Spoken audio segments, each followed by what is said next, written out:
तो पहले ये तो मैंने बता दिया 88 सीटों में से 65 भारतीय जनता पार्टी के पास थी हर्षवर्धन जी, मतलब ये राउंड है बीजेपी का असली राउंड, पहले राउंड।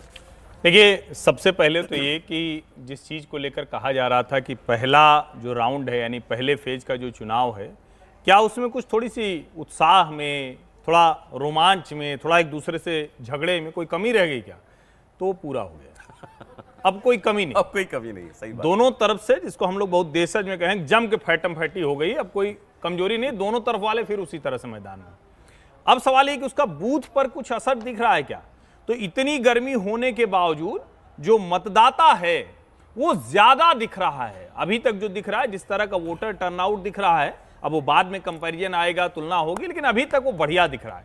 और एक जो सबसे बड़ी बात हुई है कि अब जो वोट का बटन दबा रहा है ना ईवीएम वाला, उसके मन में संदेह भी नहीं। संदेह नहीं है, संदेह नहीं है। पहले तो कई लोग संदेह पैदा कर रहे थे ना कि भाई दबाओगे किसी को वोट चला, किसी को जाएगा। अच्छा, आज की बड़ी खबर। लोकतंत्र में ईवीएम सर्वोच्च न्यायालय से वेरीफाइड हो गया। यानी ये जब खबर आई, क्योंकि लोगों को बार बार लग रहा है 10:30 बजे फैसला आ जाएगा, तो कई लोगों के मन में रहा होगा कि भाई हम ईवीएम पे वोट दबाते हैं, पता नहीं कहां जाता है। आज वो भी खारिज हो गया। अब आप इससे एक चीज और समझिए, जल्दी से एक स्लाइड बता देता हूं। सुप्रीम कोर्ट में जो पिटीशन ईवीएम की लगी थी, वो आज सुप्रीम कोर्ट ने सारी पिटीशन खारिज कर दी है। कहा ईवीएम मस्त है, आप जाकर के वोट डालिए, ईवीएम में कोई दिक्कत नहीं है। सारी पिटीशन, सारी अर्जियां खारिज कर दी। जो वीवीपैट की पर्ची मिलाने वाली अर्जी थी वो भी खारिज होगी। बताइए। और इसका सीधा सा एक और मतलब समझिए, यानी जो लोग कह रहे थे कि ना हम ईवीएम की वजह से चुनाव हारते हैं, वो आपकी वजह से चुनाव हारते हैं। यानी आप उनको वोट नहीं देते हैं, तब आप उनकी पार्टियां चुनाव हारती हैं, और जो जीतते हैं वो भी आपकी वजह से जीतते हैं। अब वो वाला वर्ग ज्यादा मजबूत होगा जो ईवीएम के साथ वोट देते हुए इस देश में सरकारें बदलता था, इस देश में मजबूत सरकारें बनाता था। 2024 के चुनाव में ईवीएम पर आए इस फैसले के बाद लोकतंत्र में लोगों का भरोसा भी बढ़ेगा। और मैं फिर से कह रहा हूं, जो ईवीएम पर भरोसा करता रहा उस पर जनता ज्यादा भरोसा करेगी। ये मेरा अपना मानना है, ये मेरा अपना विश्लेषण है कि आप किसी चीज को बार बार नैरेटिव के तौर पर सेट करते हैं, और अगर वो नैरेटिव आपका ध्वस्त होता है तो आपको नुकसान। ऐसा ना हो ईवीएम पर जो लोग शक पैदा कर रहे थे, उनका आप जुडिशरी पर से भरोसा उठना शुरू हो जाए। इसमें कोई दिक्कत नहीं है। तो हम लोग कहते हैं गवर्नमेंट बिक गई है, सुप्रीम कोर्ट बिक गई है, मीडिया बिक गया है, लोकतंत्र में सब बिक गया है। लेकिन उसी लोकतंत्र में है कि जनता खड़ी होकर कहती है कि तुम खारिज हुए हो, बिका कोई नहीं है, तुम खारिज हो गए हो।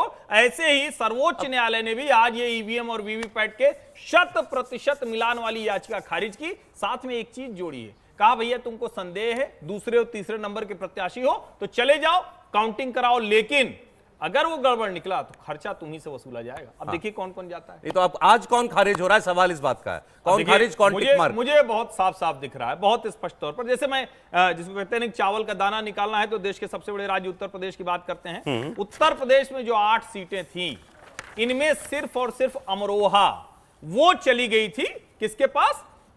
बहुजन समाज पार्टी के पास। दानिश अली यहां से जीते थे, सपा बसपा का गठजोड़ था। अब दानिश अली को बसपा ने टिकट नहीं दिया, वो कांग्रेस से है, कांग्रेस सपा का गठजोड़ है।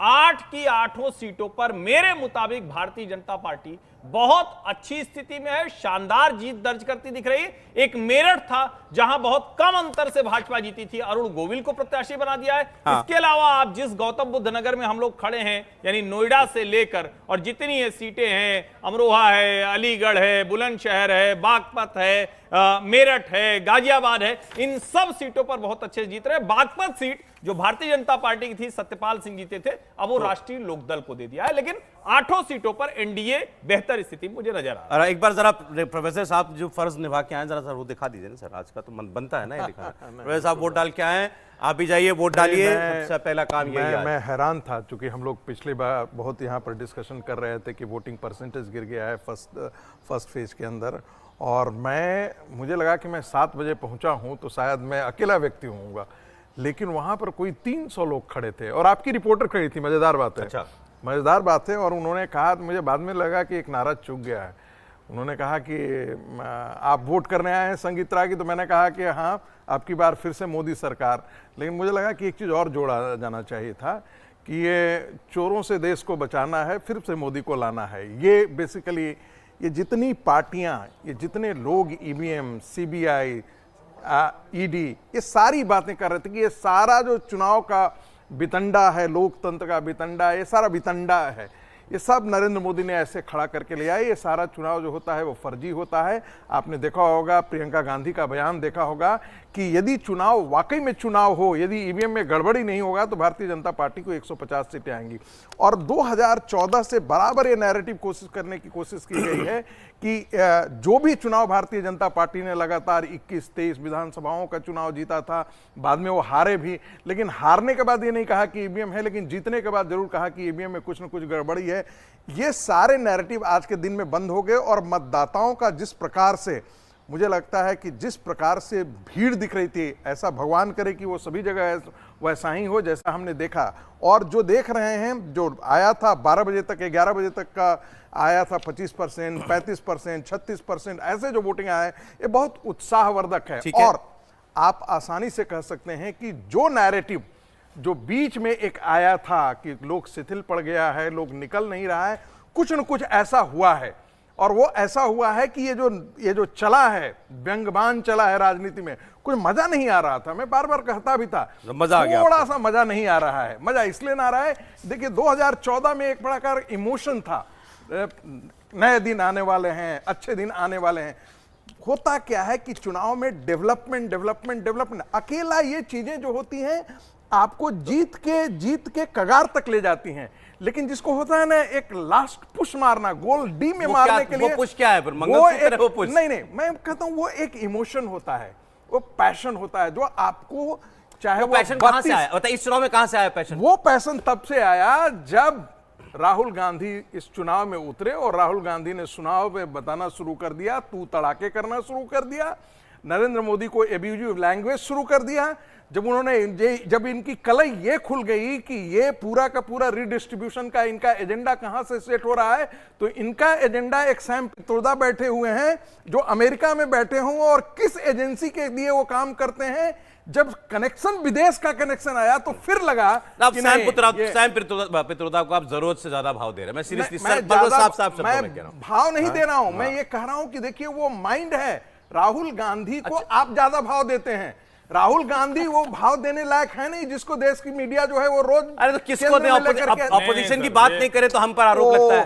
किसकी बात करें ऑपोजिशन में? राहुल गांधी को आप विमर्श में लाते ही इसलिए हैं क्योंकि नरेंद्र मोदी फिर एक जो है वो लगते हैं सर, बिल्कुल गलत। ये तो इतने बड़े फिर हो जाता है ना कि फिर वही हो जाता है। कौन ऑपोजिशन में नेता जिसकी बात की जाएगी? इसीलिए तो कहता हूं कि ये चुनाव है, फिर आप उसी बात पे आए, ये चुनाव देश के प्रधानमंत्री को चुनने का चुनाव है और नरेंद्र मोदी बनाम अलग एक भी चेहरा नहीं दिखता है, एक भी चेहरा नहीं दिखता है, लगता है कि पूरा मैदान खाली है। अच्छा चलिए ठीक है, अब जरा थोड़ा सा आज की सीटों पर हम आ जाते हैं। तो मैंने आपको जल्दी से बताया था, देखिए आज किन किन राज्यों के अंदर चुनाव हो रहा है। तो यूपी की 8 सीटें, एमपी की 6 सीटें, महाराष्ट्र की 8 सीटें, राजस्थान की 13 सीटें, बिहार की 5 सीटें। पहले हम अपना ये उत्तर भारत की हम जल्दी से बात कर लेते हैं। कर्नाटक की भी 14, कर्नाटक की है, केरल की 20 सीटों पर आज वोटिंग हो रही है। एक बार जरा हम लोग यूपी से ही शुरुआत कर लेते हैं ना फटाफट। अभी जैसे जिक्र कर ही दिया हर्षवर्धन जी ने, मेरठ की बात आप करते हैं, अरुण गोविल वर्सेस सुनीता वर्मा, सपा से वर्सेस देवव्रत त्यागी। तो मेरठ में कोई दिक्कत तो मुझे तो कहीं नजर नहीं आ रही थी अरुण गोविल के लिए। यहाँ पे बसपा ने जो खड़ा किया कैंडिडेट, वो त्यागी कैंडिडेट खड़ा किया, देवव्रत त्यागी, और वो माना जा रहा है कि वो बीजेपी के वोटों में कहीं ना कहीं सेंधमारी करेगा। तो अगर कोई दो दिक्कतें अगर किसी जगह पे आएगी तो एक तो मेरठ की सीट है जहां पे कुछ मुकाबला हो सकता है, और दूसरी बागपत की सीट है। बागपत की सीट में, मेरठ की सीट आप कह रहे हैं बसपा ने बीजेपी के लिए थोड़ा दिक्कत हाँ, कर दी है। बसपा ने जो कैंडिडेट खड़ा किया वो त्यागी कैंडिडेट खड़ा किया, जिसके कारण वो बस बीजेपी के वोट जो है वो काटेगा। दूसरी तरफ अगर आप बागपत की बात करेंगे, वहां पे भी जो कैंडिडेट उन्होंने खड़ा किया है वो भी वैश्य कैंडिडेट मेरे हिसाब से बसपा ने